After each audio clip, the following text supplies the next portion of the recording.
Welcome to China in Focus. I'm Tiffany Meyer. Our top story.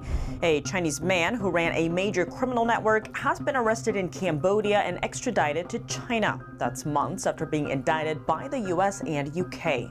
What's behind the operation and what happens next? A China analyst breaks it down. Did the U.S. ask Venezuela to cut economic ties with China and Russia? The White House responds. Plus a look at just how deep China's footprint is in America's backyard. Senator Lindsey Graham says President Trump is backing a bill to hit countries like India and China with high tariffs for buying Russian oil. More on that. We take a look at what the U.S. operation in Venezuela signals to China and why analysts say it isn't a playbook for Taiwan. A former U.S. defense attaché in Beijing shares his insights. Telling the PRC that there's a new sheriff in town and that we will take action. We're not afraid to take action. We're going to go beyond talking points and actually do something. And the State Department and several lawmakers are speaking up against transnational repression. That's after a security guard injured 8 protesters outside the Chinese consulate in Los Angeles.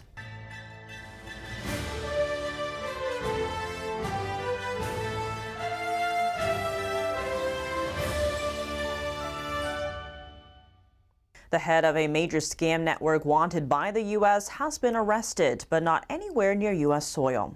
On Wednesday, the head of Prince Group, Chen Zhi, was extradited to China to face serious criminal charges after being arrested in Cambodia.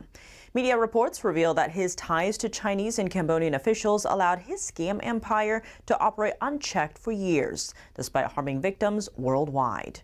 To understand what Beijing's move means and how the U.S. might respond, NTD's Flora Hua spoke with Tang Jingyuan, a veteran China affairs analyst, for his insight. China and Cambodia announced that Chen Zhi's arrest is part of their joint operation to combat these scam centers. In my view, the arrest and extradition of Chen Zhi is essentially a show staged by the Chinese Communist Party in Cambodia. This allows China to achieve 2 goals at once. On the one hand, this is China's attempt to save their diplomatic image globally, claiming that they too are cracking down on online fraud. On the other hand, this approach effectively protects Chen Zhi by preventing him from falling into the hands of the United States. Born in China, Chen founded the Prince Group after relocating to Cambodia. Following his recent arrest, Chen's Cambodian citizenship has been revoked as well. Tang added that it is now very difficult for the U.S. government to reach Chen. That's because he remains under the CCP's control and there is no extradition agreement between the two countries. Tang speculates that this may be exactly what China wanted to prevent the U.S. from further investigating Chen. Chen has connections to the Cambodian regime and authorities. Chen also has very deep connections to the CCP. He is closely linked to the CCP's political and legal apparatus. For these reasons, it is highly unlikely that the CCP would hand Chen Zhi directly over to the United States. Because once he arrives, Chen could reveal a great deal of information that would be extremely damaging to the CCP. Last October, the U.S. government sanctioned Chen's business, the Prince Group. It accused the company of operating large online scam centers that used trafficked workers to defraud victims worldwide. According to the DOJ indictment, hundreds of Americans were scammed by Chen's network. U.S. authorities also seized the business's nearly 130,000 bitcoins, worth $15 billion, in their largest ever crypto bust. But before the U.S. took action, Chen was celebrated in Chinese state media as a successful businessman. In Cambodia, he was even appointed as senior advisor to the country's former prime minister. A former Chinese spy who worked for the CCP's top intelligence agency, the Ministry of State Security, says one of his primary tasks was tracking Chinese dissidents both at home and abroad. He added that taking action against them when necessary was also part of his role. The spy recently told Radio Canada International that the Chinese regime helped him land a manager role at Prince Group. That role also served as cover for the CCP's covert operations. Has the Trump administration requested that Venezuela reconsider its relationships with China, Russia, Iran, and Cuba, including economic ties? Here's the White House's response on Wednesday. Well, those alleged demands were made in a classified briefing by Secretary Rubio, and I know that there's a lot of leaks coming out of these classified briefings, so I'm not going to confirm or deny or get into what the Secretary has said in classified settings to members of Congress. But I think that the administration has made it quite clear to the interim authorities in Venezuela that this is the Western Hemisphere, and American dominance is going to continue under this president. Just how deep is China's presence in Latin America? It's currently the region's second largest trading partner, just behind the U.S. China has also embedded itself in many strategic industries in the region. In terms of critical minerals, China has invested heavily in lithium production in Argentina, Bolivia, and Chile. Together, those three countries account for roughly half of the world's lithium, a key resource for electric vehicle production. Beijing has also made huge investments in the region's energy sector. Chinese companies hold near monopoly control over electricity, supplying roughly half of Peru's population. And in Brazil, China's state grid has built an ultra-high voltage power line and plans to build more. China has also funded a dozen ports in Latin America. That includes 2 terminals near the Panama Canal, along with 3 in Mexico and 1 in Peru. It also has plans for a port in Chile. There's been concerns that these ports could be used for Beijing's military operations. If we looked at the western side of Latin America, I'd argue that, in the south, they're building to have the capabilities to receive submarines. In the central, Peru, they're looking to have the ability to receive aircraft carriers. And in the north, where I would say, Central America is, in the Gulf of Fonseca, they're going to be able to develop the capacity for support ships. And this is now an ambition. I don't think this is near complete yet, but I think the idea is that if they're able to eventually break the chain of island nations and get past Guam into the Blue Ocean, they need to have a destination. And to have that destination, they need to build the infrastructure ahead of time. Latin America hosts China's largest space infrastructure presence outside its own borders. That includes a space observation facility in Argentina, along with satellite ground stations in Bolivia, Brazil, Chile, and Venezuela. U.S. officials are concerned that they can be used to spy on Washington's military. President Trump has greenlit a bill to slap sanctions on countries that buy Russian oil, including China and India. That's according to Senator Lindsey Graham. If passed, the bill would authorize Trump to impose up to 500% tariffs on countries that buy Russian oil. The move is aimed at pressuring Moscow to end its war with Ukraine. Following a more than 2-week pursuit, U.S. forces on January 7th seized a Venezuelan-linked oil tanker escorted by a Russian submarine in the Atlantic Ocean for alleged violations of U.S. sanctions. The vessel was seized in the North Atlantic under a warrant issued by a U.S. federal court. The U.S. had been pursuing the tanker since last month after it tried to evade a blockade on sanctioned oil vessels around Venezuela. The U.S. seized 2 Venezuela-linked oil tankers Wednesday, including the Marinera. The Justice Department is investigating crew members of the Marinera for failing to obey Coast Guard orders. Attorney General Pam Bondi said criminal charges will be pursued against all responsible actors. In response, Russia said the U.S. seizure of its oil tanker is illegal. The Russian Foreign Ministry has demanded that the American side ensure humane and dignified treatment of Russian crew members. Efforts are underway to stabilize Venezuela after the ouster of former dictator Nicolas Maduro. President Trump's plan will play out in 3 primary phases. NTD's Dana Monahan breaks it down. Secretary of State Marco Rubio described the initial step for Venezuela as a stabilization effort, saying the U.S. can't let the country descend into chaos. In the first phase, he said the U.S. will continue to exercise control over access to Venezuela's oil resources.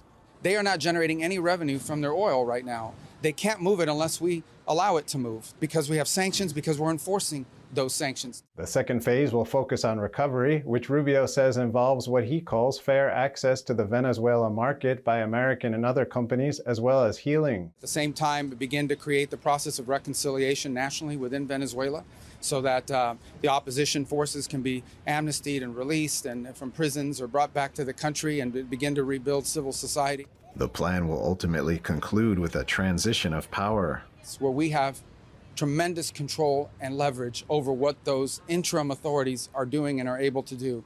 But obviously this will be a process of transition. In the end, it will be up to the Venezuelan people to transform their country. President Trump yesterday proposed increasing the Pentagon's budget to $1.5 trillion in 2027, a 66% increase, saying it would give the United States its dream military. Trump says the world is going through very troubled and dangerous times. Over to Colombia. President Trump yesterday said he spoke on the phone with Colombian President Gustavo Petro, calling the conversation a great honor and announcing plans for an in-person meeting at the White House. Trump said Petro initiated the call to discuss Colombia's stance on drugs and address other areas of disagreement between the two countries. The friendly tone is a change from earlier in the week, when Trump criticized the nation over its role in the illegal drug trade. Colombia is very sick, too, run by a sick man who likes making cocaine and selling it to the United States, and he's not going to be doing it very long, let me tell you. The president seemed open to taking action. He has cocaine mills and cocaine factories. He's not going to be doing it very long. So there will be an operation by the U.S. and It sounds good to me. Petro said yesterday that Trump pulled back on his tone during a conversation that lasted roughly an hour. He said he had invited Trump for a private meeting, but instead the pair decided to hold talks in Washington. In regard to this personal conversation, we shouldn't put our guard down. We still have to talk at the White House. The sudden détente revealed that Petro and Trump share a key characteristic, an apparent willingness to negotiate with an adversary if deemed to be in their country's best interest. For Colombia, the U.S. remains critical for the military's fight against leftist guerrillas. For the U.S., Colombia is the main source of intelligence used to interdict drugs in the Caribbean. Daniel Monahan, NTD News. The United States could be dealing with Venezuela for an extensive period of time. President Trump was asked by the New York Times how long the administration would demand direct oversight of the nation. Trump didn't give a definitive answer, replying, quote, "Only time will tell." When the Times questioned if it could take a year or longer, Trump said, quote, "I would say much longer." During the nearly 2-hour sit-down, Trump said the rebuilding process will be profitable and will include the taking of oil. President Trump's decision to strike Venezuela and capture the dictator Nicolas Maduro has sparked debate among foreign policy experts. They're drawing parallels over what it could mean for China in regards to a Taiwan invasion. Some analysts question whether Beijing might see the move as a model. But others speculate that the recent U.S. operation won't be China's playbook to advance on Taiwan. According to the Council on Foreign Relations, the most fundamental reason China hasn't moved on Taiwan is due to a lack of confidence militarily. Analysts say Washington's Venezuelan operation differs from Beijing's goal. Though President Trump said the U.S. would run Venezuela for a time after capturing its dictator, taking permanent control is not part of the plan.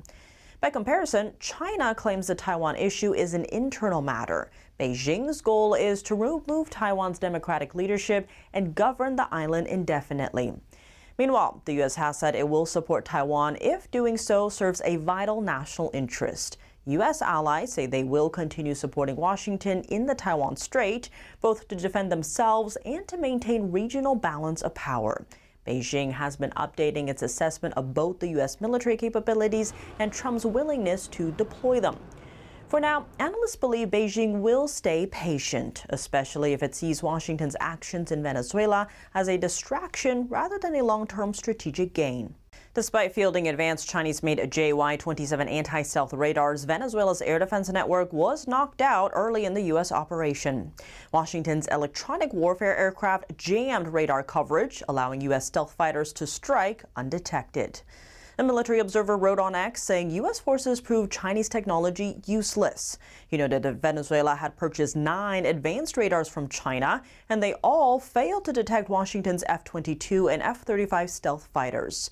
China analysts say at least 23 countries operate Chinese-made air defense radars, with occasional reports raising questions about their reliability. Following the recent strike in Venezuela, some say Beijing's manufacturers may be falling behind in this sector. What does the recent U.S. operation in Venezuela signal to China, and why analysts say it's not a playbook for Taiwan? We spoke with retired Air Force Brigadier General David Stilwell, former U.S. defense attaché in Beijing, about the impact of the U.S. operation in Venezuela, particularly the failure of Chinese-made military radars during the raid. Stilwell noted that it sends a clear message to China, emphasizing U.S. readiness to act when necessary. General Stilwell, thank you so much for joining us. Great to have you back on the show. Good to be back. So now there's reporting that perhaps Chinese-made military radars failed Venezuela during that raid. What is your reaction to that? Well, very positive in that there were definitely echoes of the 2017 Mar-a-Lago dinner with Xi Jinping that was designed to be at the same time we took out a Syrian airfield that had just killed its own people, following through with the Obama threat that if you do that, there will be a response. Telling the PRC that there's a new sheriff in town and that we will take action. We're not afraid to take action. We're going to go beyond talking points and actually do something. This is another example of that. I have no doubt that the timing of the Chinese delegation had something, or at least was considered as part of this, and it's masterful in letting them know that you're in our neighborhood. Call it Monroe Doctrine, call it imperialism. I mean, you can think of all sorts of negative terms for this, but the fact is, like Panama, the U.S. has specific interests in the region. The Maduro and Hugo Chavez regimes before that were barbaric. We don't like to see people abused, and we're going to take action to prevent that. Where's the downside to that? I mean, if you look at the people in New York City, the Venezuelans, the expats, the people who fled that regime, and they're thrilled that they may get a new lease on life and a chance to live what we consider a normal life. And the last thing is, the American activities are often characterized as imperialist, which would then mean you're beggaring the people. You're stealing from them so the rich proper barons get, they make their fortunes.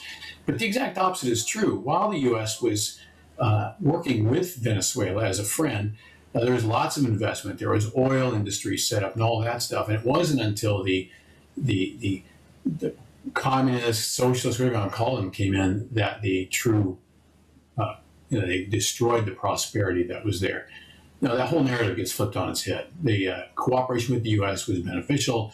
Since then, cooperation with Russia and China has been very detrimental. As the former defense attaché in Beijing, how do you think China is viewing Operation Absolute Resolve?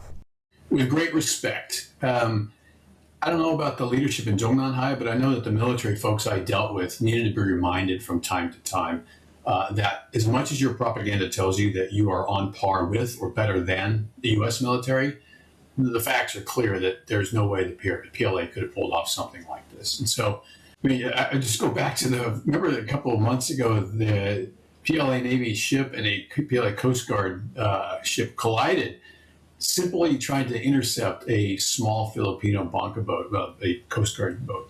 And these two couldn't manage to stay out of each other's way and crashed into each other. So you have that message, especially to Xi Jinping on the one side, saying the PLA probably isn't as good as they claim to be. At the same time, the U.S. continues to remind them that we are very good at what we do on the military side. So is this a deterrent message? Absolutely. I think the PRC now is going to think twice about, again, its threatening behavior in the region, Taiwan, Japan, for sure, South China Sea, Philippines, et cetera. So overall, a lot of people are going to find downsides to it. I thought it was a win-win. General Stilwell, as always, thank you so much for joining us. Thanks, Tiffany. See you. The Trump administration has withdrawn the United States from 66 international organizations, conventions, and treaties. 31 entities were tied to the United Nations, while the remaining 35 were not. The White House says they go against the country's interests. The State Department says the Trump administration found the institutions to be redundant, wasteful, and poorly run. It also accused them of being captured by foreign interests or a threat to the nation's sovereignty, freedoms, and general prosperity. Secretary of State Marco Rubio accused many entities of being dominated by progressive ideology and detached from national interests. Rubio says many international organizations now serve a globalist project rooted in the, quote, discredited fantasy of the end of history. He mentioned DEI mandates, gender equity campaigns, and what he called climate orthodoxy. The Commerce Department reports that the U.S. trade deficit dropped in October to its lowest level since 2009. Data shows the goods and services trade gap narrowed by 39% from September to $29.4 billion. Imports into the U.S. fell 3.2% to $331 billion in October, with export jumping to $302 billion. Goods imports dropped 4.5% to $255 billion, the lowest level since June 2023. Imports of industrial supplies dropped $2.7 billion, the lowest level since February 2021. Exports rose 2.6% to a record $302 billion. Goods exports jumped 3.8% to $195.9 billion, an all-time high.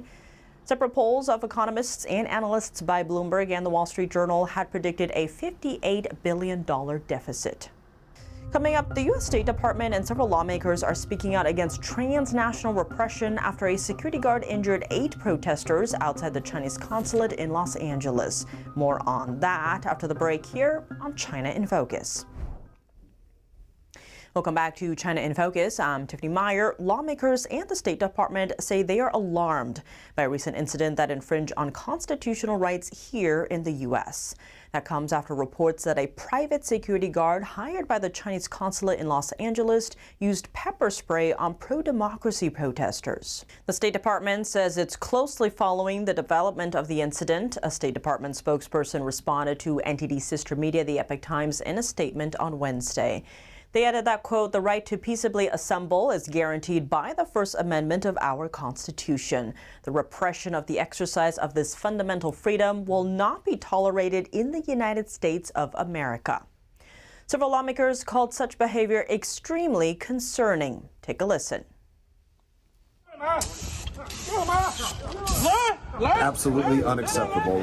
Trying to inhibit the freedom of speech. No way, shape, or form is that acceptable in any way. And I hope, the hammer is brought down on them. Ever since Tiananmen Square, we've known that China will use techniques that are unacceptable. And it doesn't surprise me that even in the United States, China would do that. We believe that there is freedom of speech here in America. We don't always have to agree, but we need to be respectful to each other and our differing thoughts. Obviously, that's extremely concerning if you're seeing, force used against people who are peacefully protesting, especially protesting in favor of democracy, and if it involves foreign elements, that's even more concerning. Congressman John Lennar, chairman of the House Select Committee on China, said his panel strongly condemns the transnational repression and coercive tactics employed by the Chinese Communist Party. He added these tactics are used to silence critics and intimidate dissidents beyond its borders. Lennar emphasized that peaceful protest and free expression are protected by the Constitution. He said those protections apply to all people lawfully assembling in public spaces in the United States, including outside foreign diplomatic facilities. According to the local law enforcement website, the security guard was released by court order on Monday on a $0 bail. He was arrested on Sunday after injuring at least 8 people outside the Chinese consulate in Los Angeles.